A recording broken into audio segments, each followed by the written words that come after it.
Hello student, welcome back to the channel Vijay education. Welcome to the economic session. आज जैसे कि हम लिखे हुए बोर्ड पे लेक्चर 2, हम पिछले वीडियो में लेक्चर 1 में बात किए थे इकोनॉमिक्स का इंट्रोडक्शन। ठीक है, उसी सीरीज को आगे बढ़ाते हुए हम आज लेक्चर 2 में पढ़ेंगे कि मैक्रो एंड मैक्रो पैराडॉक्स।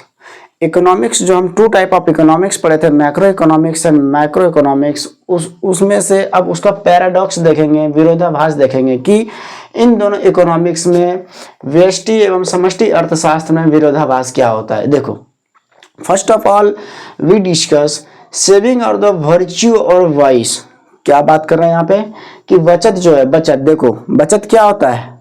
यहाँ पे अकाउंट की बात नहीं हो रहा है दोस्तों, अकाउंट की बात होगा हमारा जब हम पढ़ेंगे मॉनेटरी पॉलिसी ना, तब उसमें अकाउंट की बात करेंगे।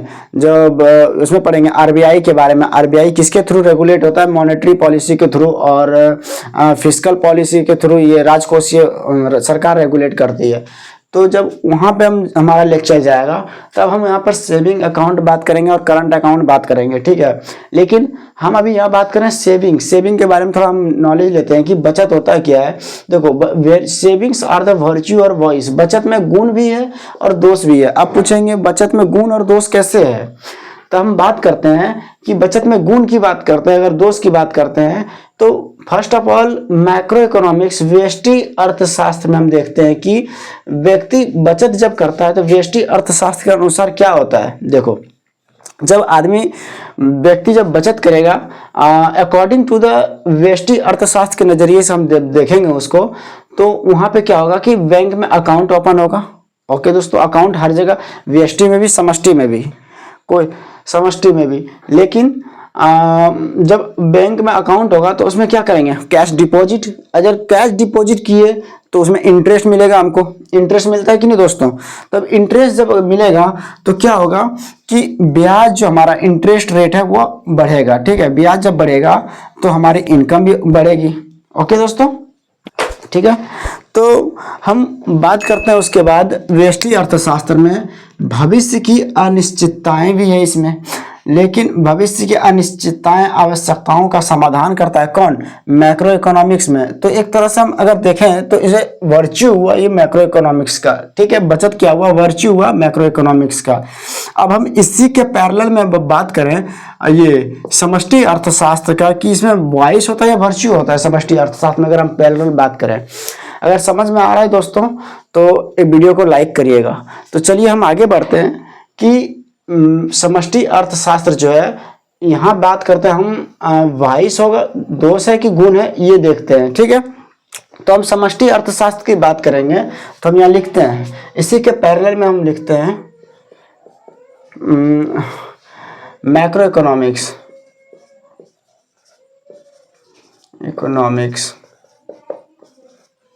क्या, समष्टि अर्थशास्त्र।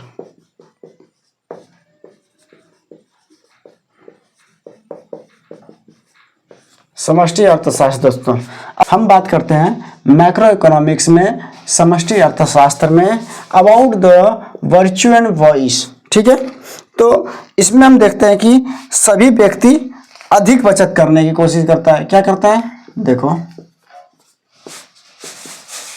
सभी व्यक्ति अधिक बचत। ओके, जब बचत अधिक करेगा, देखो यहाँ क्या हो रहा है कि अकाउंट में पैसे जमा करा रहे हैं, ठीक, जिससे कि हमारा रेट ऑफ इंटरेस्ट ऊपर हो रहा है और इनकम भी ऊपर हो रहा है। ठीक है, इसमें क्या कर रहे हैं कि हम सेविंग्स कम कर रहे हैं, तो बचत हम अगर ज़्यादा करेंगे, क्या करेंगे कि बचत ज़्यादा, तो हमारा क्या होगा, VI जो रेट ऑफ इंटरेस्ट है वो कम होगा। ठीक है दोस्तों, जब रेट ऑफ इंटरेस्ट कम होगा तो हमारा AD जो है, समग्र मांग, AD मीन समग्र मांग, ओके, ये भी हमारा क्या होगा, लो होगा, और उत्पादन घटेगा। उत्पादन क्या होगा, घटेगा। देन रोजगार, जब उत्पादन घटेगा तो रोजगार पे असर पड़ेगा। ठीक है, जब कंपनियां उत्पादन ही नहीं करेगी तो लोगों को रोजगार कहाँ से देगी, तो रोजगार भी हमारा कम होगा। देन अगर रोजगार कम होगा तो आय हमारा कम होगा। ठीक है, आय, अगर इनकम कम हो गया तो देश की जीडीपी क्या होगी, कम होगी। ठीक है दोस्तों, ये हुआ हमारा मैक्रो इकोनॉमिक्स। तो इसके थ्रू हम दोष देखते हैं, 22 देखते हैं, और अगर व्यष्टि अर्थशास्त्र के थ्रू हम गुण देखते हैं। ठीक है दोस्तों, तो यहां तक पहले लिख लीजिए वीडियो पॉज करके।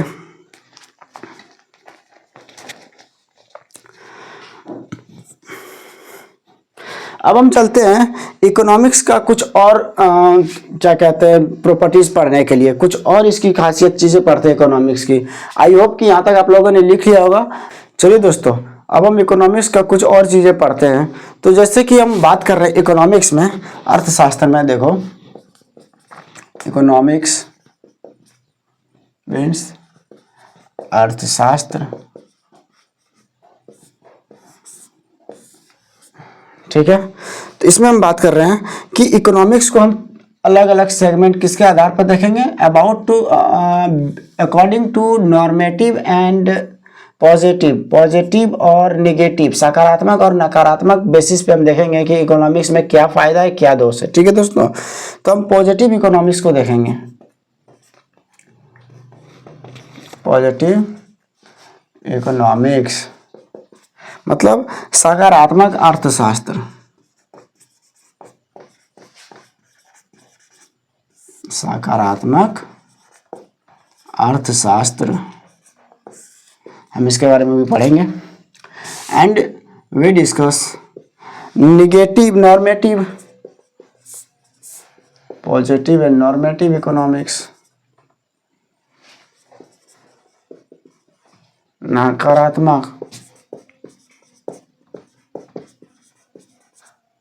नकारात्मक अर्थशास्त्र।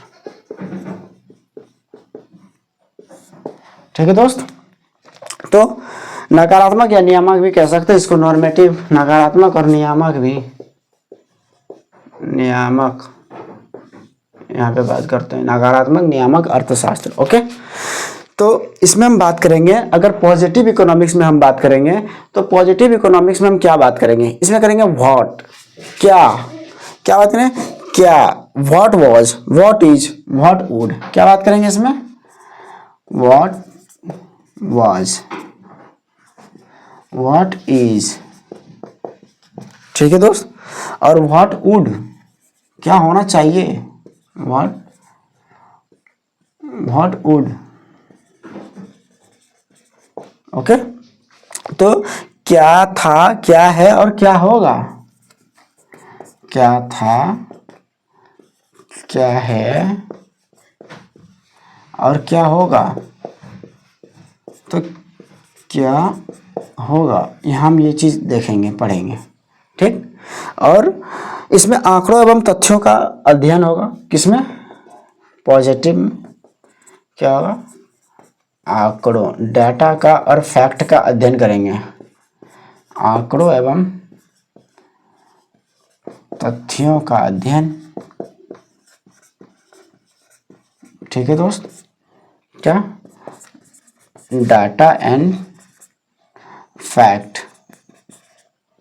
का study, study of data and fact, sorry दोस्तों, study of data and fact, study of data and fact कहाँ पे बात करेंगे, देखो basis of positive and normative economy. देखो इकोनॉमी को टू टाइप में, पॉजिटिव इकोनॉमी, नॉर्मेटिव इकोनॉमी। तो पॉजिटिव इकोनॉमी में हम सकारात्मक अर्थशास्त्र और नॉर्मेटिव नकारात्मक नियामक अर्थशास्त्र। ठीक है, पॉजिटिव इकोनॉमिक्स में हम क्या देखते हैं कि व्हाट वाज क्या था, व्हाट इज क्या है, व्हाट वुड और क्या होगा। ओके दोस्त, एंड सेकंड आंकड़ों एवं तथ्यों का अध्ययन करेंगे, इसमें study of data and fact. वहीं पे हम अगर हम नियामक अर्थशास्त्र में हम देखें तो नियामक अर्थशास्त्र में focus on the board, on guys focus on the board, ये बहुत इंपॉर्टेंट। तो नियामक अर्थशास्त्र में हम देखेंगे क्या होना चाहिए, ठीक है, व्हाट आउट टू बी, नियामक अर्थशास्त्र में व्हाट आउट टू बी क्या होना चाहिए, ठीक है, क्या होना चाहिए। ओके दोस्त, और इसमें हम क्या किए थे, study of data and fact.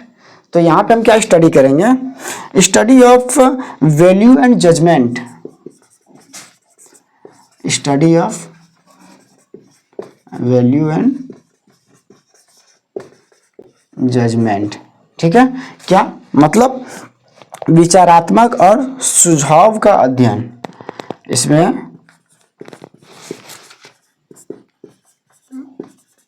विचारात्मक एवं सुझाव का अध्ययन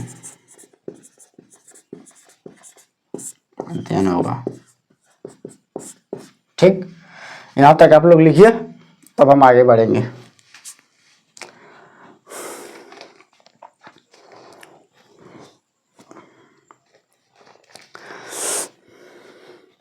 आई होप कि आप लोगों ने लिख लिया होगा। तो हम मिटाते हैं और आगे बढ़ते हैं।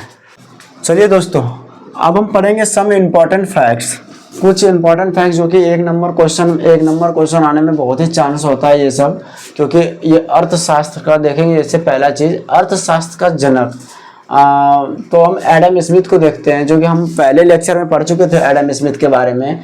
इनका एक पुस्तक है जो 1776 में लिखा गया, वेल्थ ऑफ नेशन। ठीक है दोस्तों, क्या नाम है इसके पुस्तक का, wealth of nation. First of all हमको ये रिमेंबर रखना बहुत इंपॉर्टेंट ये चीज़, एडम स्मिथ का बुक 1776 में लिखा गया, वेल्थ ऑफ नेशन। ठीक है दोस्तों, एंड हम देखेंगे सर्वप्रथम अर्थशास्त्र का नोबेल पुरस्कार के बारे में यहाँ पे क्वेश्चन पूछा जा सकता है। नोबेल पुरस्कार about to Nobel prize of economic field of economics, economics के क्षेत्र में नोबेल पुरस्कार किस किस अर्थशास्त्री को, इकोनॉमिस्ट को मिला।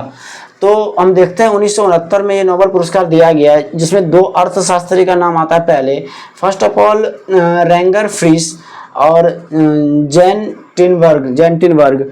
तो हमारा प्रथम नोबेल पुरस्कार इनको मिला हुआ है, दो अर्थशास्त्री का नाम आया। और अर्थशास्त्र के नोबेल पुरस्कार का नाम क्या है जो इनको मिला, उस पुरस्कार का नाम क्या है, उस पुरस्कार का नाम है Sveriges Riksbank and prize in economic of science, ये इस पुरस्कार का नाम। और रेगर फ्रीस ने जो व्यष्टि अर्थशास्त्र में नोबेल पीस पुरस्कार मिला, व्यष्टि और समष्टि अर्थशास्त्र शब्द दिए थे किसने, रेगर फ्रीस ने, जिनको नोबेल पुरस्कार मिला था फर्स्ट नोबेल प्राइज रेगर फ्रीस। उन्होंने कौन सा शब्द दिया था, व्यष्टि अर्थशास्त्र और समष्टि अर्थशास्त्र का जो फर्स्ट पहली बार शब्द दिया था, रेगर फ्रीस का ही नाम आता है। और 2022 में हम जब यहाँ पे बात करें तो 2022 में हम बात करते हैं यहाँ पे कि 2022 में अर्थशास्त्र के नोबेल पुरस्कार दो लोगों को मिला 2022 में। एक नाम है बेन एस ब्रेनेक और दूसरा है डगलस डब्ल्यू डायमंड।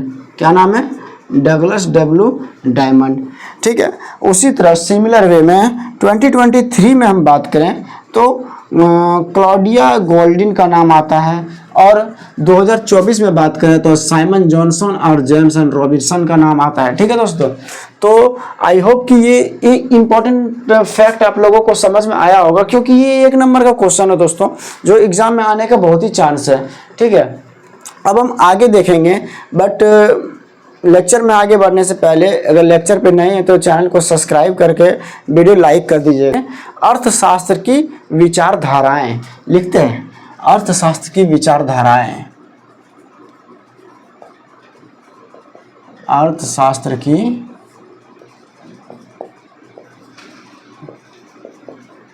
विचारधाराएं, ये हम लिखते हैं। ठीक है, तो हमारा इसमें 3 विचारधारा दिया हुआ अर्थशास्त्र की, इसमें 3 टॉपिक पे बात करेंगे। फर्स्ट ऑफ ऑल क्या बात करेंगे, अर्थशास्त्र की विचारधाराएं में 3 विचारधाराओं पे बात करेंगे। पहला हम बात करेंगे शास्त्रीय अर्थशास्त्र। शास्त्रीय अर्थशास्त्र एक नंबर का क्वेश्चन यहाँ पे एग्जाम में देखने को मिलेगा बीपीएससी पीटी में, कि शास्त्रीय अर्थशास्त्र विचारधारा कौन अर्थशास्त्री थे। ठीक है, एंड दूसरा बात करेंगे हम कीनियन अर्थशास्त्र, कीन्स की विचारधाराएं जो है उसी को कहते हैं कीनियन अर्थशास्त्र की विचारधाराएं। ठीक है दोस्तों, कीनियन अर्थशास्त्र की विचारधाराएं। और तीसरा बात करें तो इसको थोड़ा और आगे हम लिखते हैं, क्योंकि यहाँ पे हमारा बहुत कुछ आएगा अभी। और हम थर्ड विचारधाराएं की बात करें, इसमें आता है हमारा उदारवाद और नव उदारवाद अर्थशास्त्र की विचारधाराएं। क्या आता है, उदारवाद और नव उदारवाद, नव उदारवाद या उदारवाद अर्थशास्त्र की विचारधाराएं। ठीक है guys, focus on the board, बहुत ही इंपॉर्टेंट टॉपिक है। तो इसमें क्लासिकल इकोनॉमिस्ट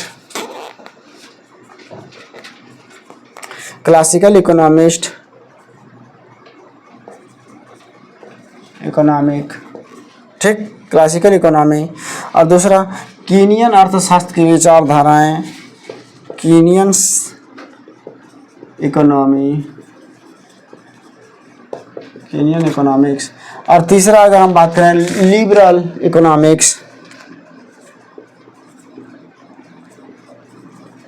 लिबरल या और न्यू लिबरल मतलब नव उदारवाद विचारधाराएं, सॉरी इकोनॉमिक्स।